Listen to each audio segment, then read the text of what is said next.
নমস্কার, আমি আজকে তোমাদের স্বরলিপি দ্বিতীয় পর্ব শোনাবো।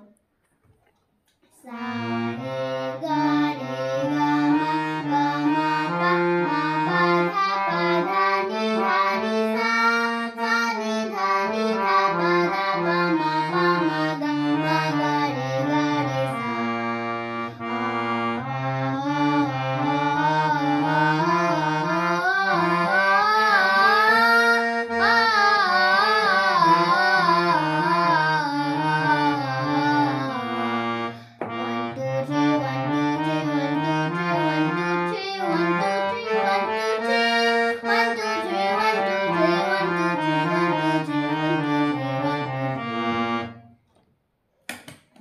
তো বন্ধুরা, যদি আমার এই ভিডিওটা ভালো লাগে থাকে তাহলে আমাকে প্লিজ ভালোবেসে লাইক, কমেন্ট, শেয়ার, ফলো করে দিও।